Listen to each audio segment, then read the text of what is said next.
Hi guys, I'm Jess. Welcome back to 14 Flips. I'd like to thank you for watching and for taking an interest in the formula that we are attempting to provide. So we're on to flip number 2. Flip number 1 with the umbrellas is all but complete. Took another day, but we managed to take the first £100 and transform it into 200. So we're on to flip number 2. Now, flip number 2 is a slightly different model to the first one. As we discussed in the first video, a lot of the model on that is based around providing an item and positioning yourself in such a way that you give added value by taking an immediate problem and offering an urgent problem and offering an immediate solution.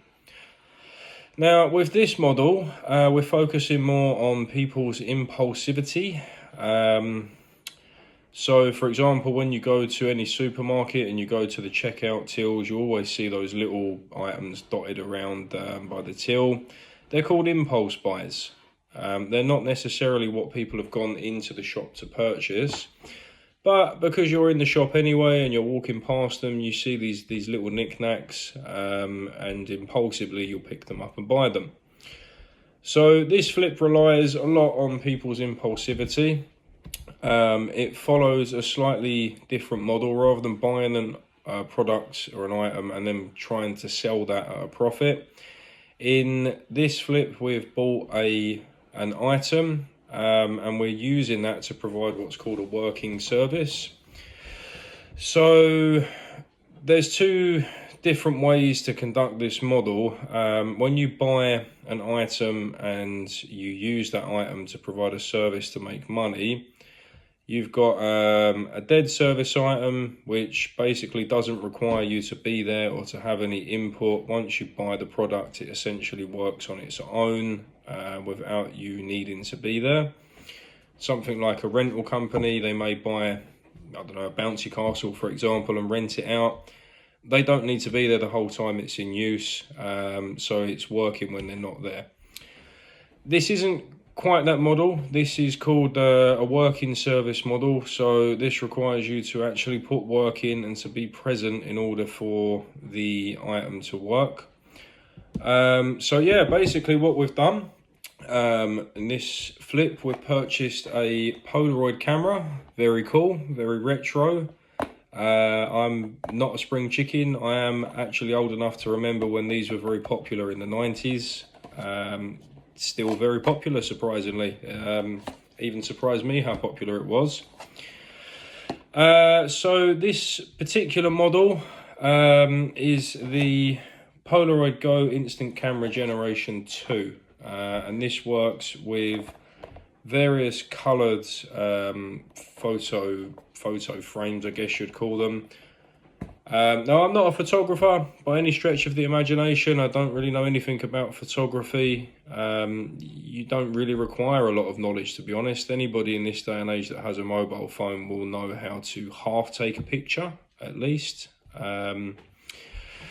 So the costs with this, I'm going to break down the costs with this first, and then I'll let you know how we got on. So the camera itself cost £80. It's actually $79.99 from Argos, but we're going to keep the math simple. The camera cost £80. The Go colour film that goes into this to produce the actual still Polaroids, they sell for £19 for 16 slides. And we purchased 5 packs of those. So our outlay on this was £175, so it come in under the £200 and left us, a lot of money left over for the travel into London. With the travel into London, it come in at just under £200 for the day one on this flip. Now, when you break down the cost, £19 for 16 stills, so that means that each one of these has cost you in the region of £1.18 per still, per frame. That's your cost price on this. We purchased 16. 16 by 5 gives us 80, so we actually had 80 shots at this. Now, I used about 10 of them. I used a couple to put on the sign that I'd made, and I used a couple to test it with the flash on and the flash off, just to get a general idea. You don't want to be out taking pictures to sell to people and you mess up the first few. It can really put a dent in what you're doing. So I wanted to just use a few to be sure, and I used 10 of them just for various things. So it left us with 70. Now, when I purchased this, I messed up a little bit on the sizes. That was my bad. I thought they were going to be like the larger. I don't know if anyone is old enough to remember from the 90s. Remember those larger type Polaroid pictures that we used to get that you'd stick on your fridge or put in your photo album. These are actually a lot smaller. These were the mini ones. So I had planned to sell these for £5 each or at 3 for 12, but once I saw the size of them, I didn't really think that that was achievable. So I thought, let's try and be a bit modest with it. Let's see how it works. And I ended up selling them at £3.50 per individual one, or 2 for £6. Most people that took me up on this service bought 2.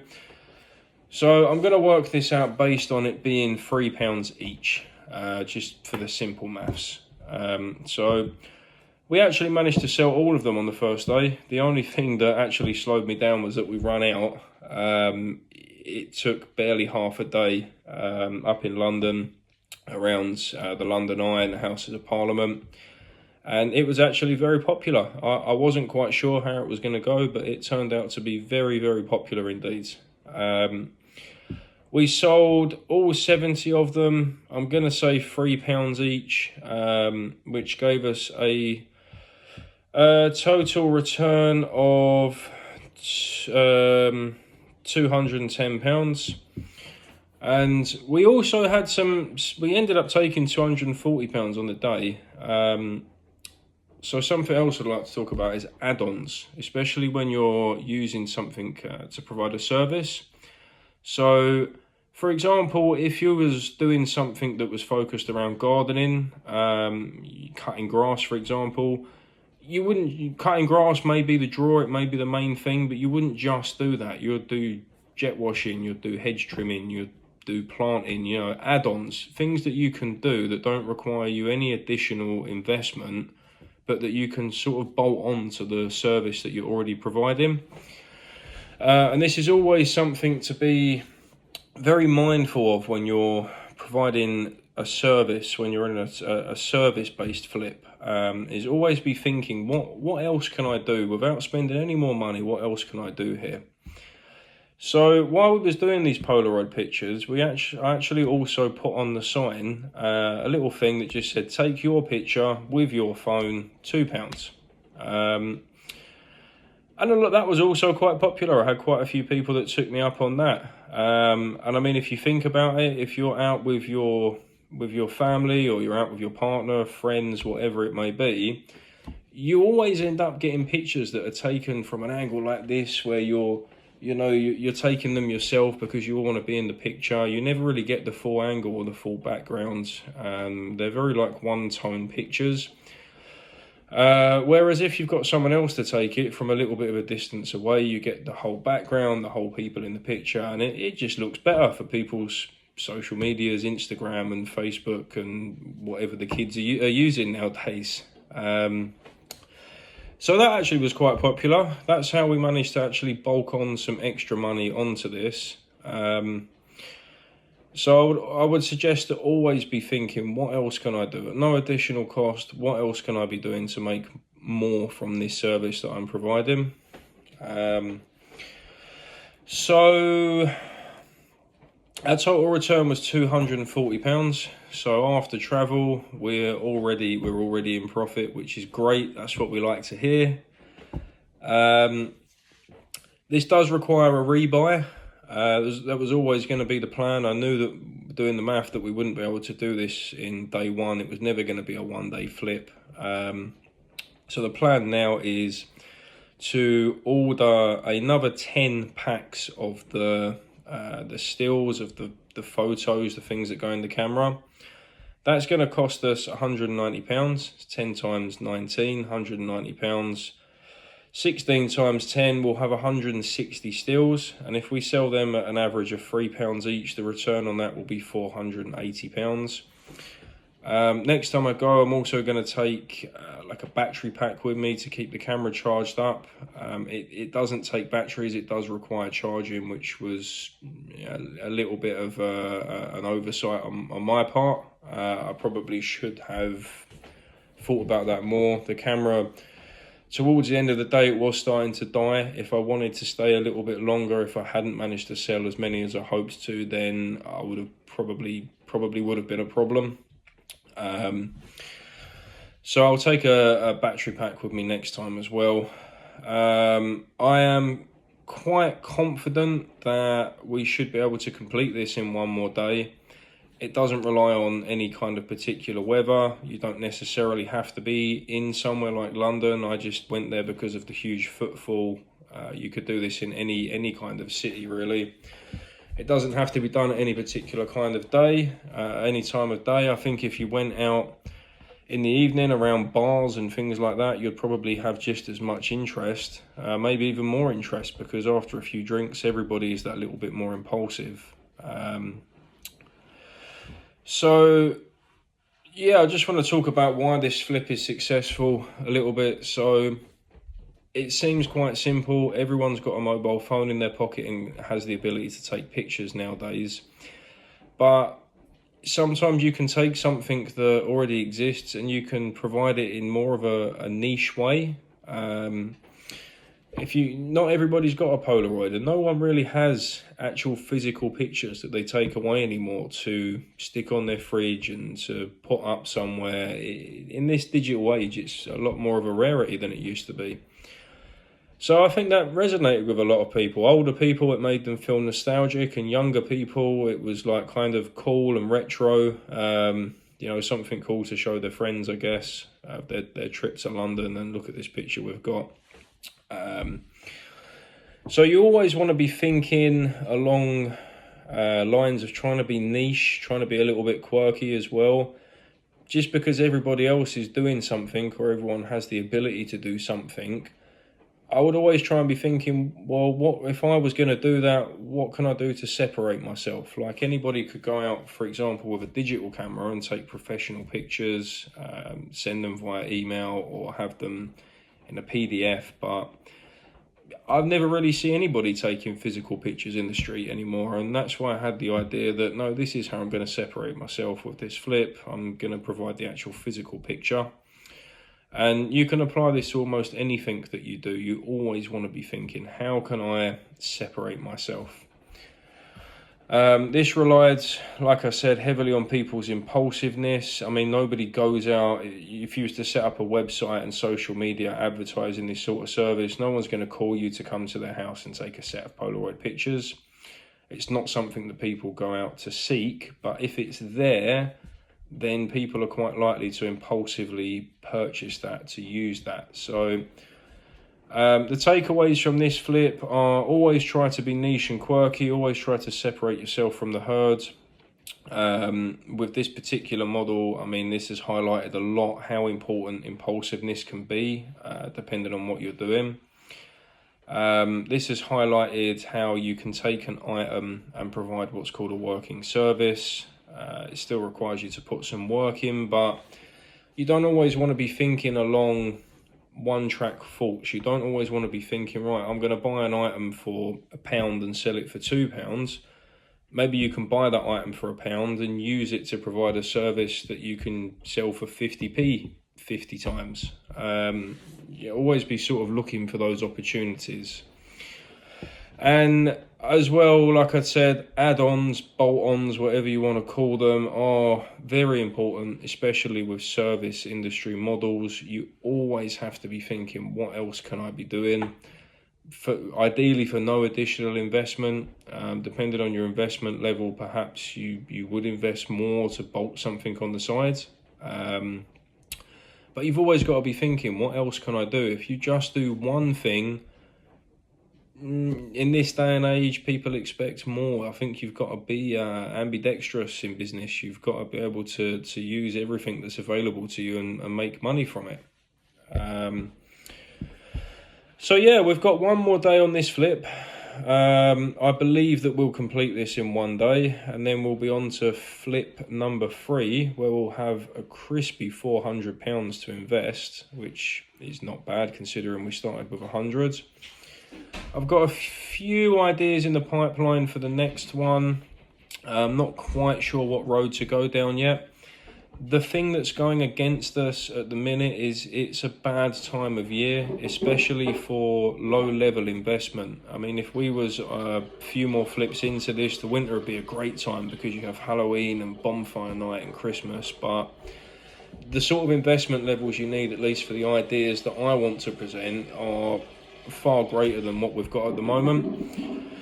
Whereas in the summer months, you've got a lot more options available to you. You have things like car boot sales to sell items. You have things like markets, and there's a lot of gardening-based service things that you can sell. There's people go away on holiday a lot. There's a lot of things to do with pets and a lot of ideas. Things that hopefully, as we get further into this, we may have the opportunity to do come the summer. I've always said this is never going to be a 5-minute thing. This could take years to go through the motions. So a few ideas for the next one. I believe that the next one, there's 2 that we're really looking at the minute, and that is, should we spend the money on running a marketing campaign to provide a service that doesn't require any actual service investment? It wouldn't require us to actually purchase any items, or at least very, very few items, and would just require a lot of advertising, be it on social media or door knocking. Or do we perhaps look at something else that I've done in the past, where we buy a group of items, but rather than trying to sell it in markets or car boot sales, maybe we could focus more on online selling, although online selling can take quite a long time to build a presence. So again, it can be a little bit tricky, especially at this time of year, because you have no income while you're trying to build that presence. So yeah, we've still got some time to think about it anyways. One more day on this flip, and over the next few weeks we'll have the solid plan for the next one. There is a plan, there's multiple plans, but it's just trying to figure out which one do we believe is going to work the best at this time of year for this level of investment. But I'll update you all on that when it comes to it. So that's it for now, guys. That's all we've got to report. I'm pretty pleased we've managed to take £100, and one more day at this and it'll be turned into 400, and then we can take the 400 and attempt to turn it into 8, and then the ball really and truly is rolling. One other thing before I go, I will say, with the add-on that we done on this, with the take your picture with your phone, one thing I will say, I did consider when I started this channel and started this project to start from zero, to start from nothing and try and turn it all the way up as far as we could go. If I was going to do that, that would have been what I started with. So even if you're out there and you've got nothing, you're absolutely skint, you have no money, all you need is a pen and a piece of paper, cardboard, a sign or something, and you write on it however much you want, donate. You haven't even got to give a price, just write, for a donation I will take your picture on your phone, and go somewhere touristy like the centre of London, and I guarantee you'll get people doing it. You'll make some money to do that. So if somebody's down on their luck at the minute, having a bit of trouble, then that could be an idea for you to try and get a little bit of money and to start your own journey of doing the flips. So and yeah, that's it for now, guys. I'm going to add on to the end of this a couple pictures and a video of me out. Again, I didn't take a lot of videos while I was out. It's very difficult to do in London.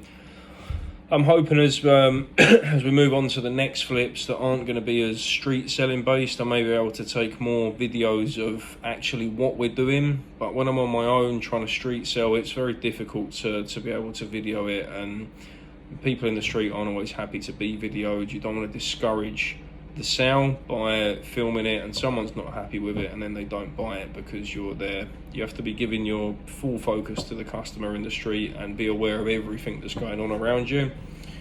But yeah, hopefully when we move on to the next video, we're going to start to show you more and more behind the scenes what's going on and what we're doing, be entirely transparent. So again, thank you for watching. I know these videos are a little bit long, but I'm trying to get a lot of information across, and I hope that it's all getting across and it's all been understood. So I'll see you next time, guys. Thanks a lot for watching.